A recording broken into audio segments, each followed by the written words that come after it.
Temple of the Way of Light Retrospective Ceremony 2. The initial burst of ire was a lot stronger than Ceremony 1, but didn't last too long, and I got the initial coloured visuals, usual for me now, with fractal, spiky teeth shapes appearing in my field of vision. Always the sharp teeth of these creatures, I don't know why, whether a temptation to engage with something negative or a reflection of my own initial reaction to fight with anger, defensively to protect myself, others, or my ego, instead of with calm understanding in situations of conflict.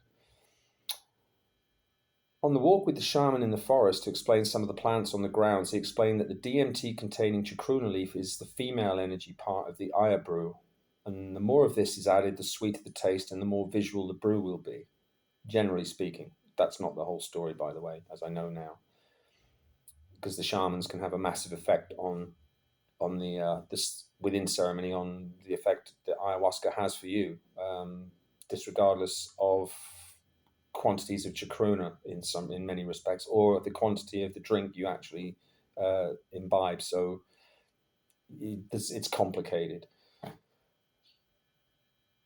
My ego took a bit of a beating tonight, showing me that I can be more cynical, arrogant, and impatient than I thought at times, even though I may not show it outwardly. If I tried to be fair to myself in my defense, I got an immediate harsh rebuke from Mama to make me realize there was no compromise with Mama when it comes to humility. A lot of purging, vomiting for most people this night, as the shamans were pulling people apart from their toxicity as is necessary. My stomach issue was still present, but not too bad. I had no option but to fulfill my threat to kill this womb-based negativity, as after the first personal male shaman's Icaro, it hadn't left me voluntarily. Why would it? That's its source of survival.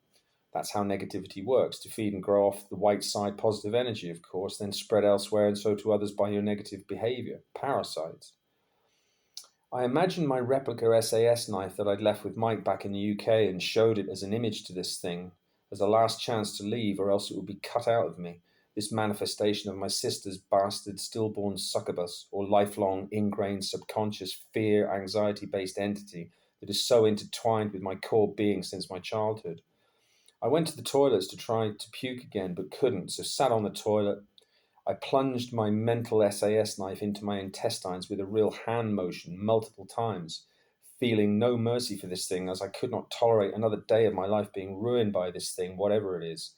I used my fingers to force puke again and got something solid out. On return to my mat, I still felt there was something left still, then imagine the head and small body of this fetus thing in its spiritual womb inside me, so stuck the psychic knife into its head and carved it to pieces. I realized this was important for me to do this, not leave it all to the shamans. I'd felt I'd finally killed it, with any pieces left inside to be removed by the two sister shamans next in line to sing for me. Funny event that made me laugh. The first sister, Lila or Laura, was lighting a Mapacho cigarette after a seemingly serious toxic removal from Chris before me, as she blew smoke many times into her spit bowl.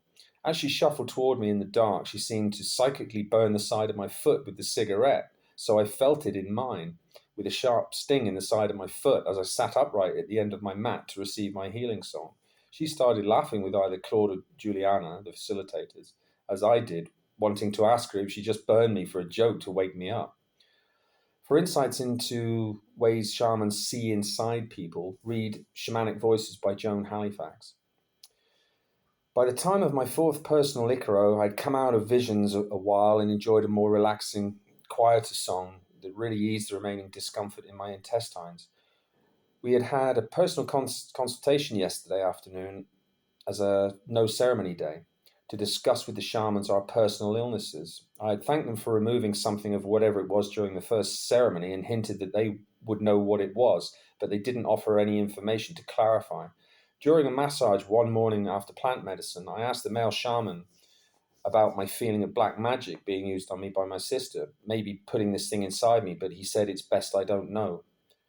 Now do you see why the intuitions and visions you may have may not be real in ceremony, but enable a method of psychologically relating your trauma condition so your mind processes it in a suitable way, so finds a way to overwrite the memories of that trauma in the subconscious, so that it no longer affects you in the same way as it did before taking Aya.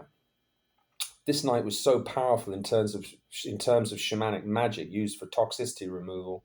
I understand it why everybody had to obey a day of silence and no interaction with each other the next day for reflection and integration.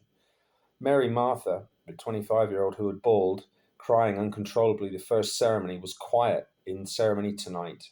But the power of the shamans is such that they had seemingly deferred her purging until after the ceremony, possibly not to disturb others, as I heard her at 2:30 a.m. when I was back in my tambo, as if she was in the tambo next to me. But she was a long way off in reality, bawling her horror and pain to the point of total frustration and anger. Sound really carries in the jungle at night. All of us, she is the one who wears her trauma most visibly on the outside, always with a look of complete insecurity, mistrust, and constant internal processing of fear and social anxiety, considering how pretty she is. I hope to see her genuinely smile and relax by the end of the process, if not before, and in brackets. She did after the third ceremony. I was so happy to see her share laughter with some of the others.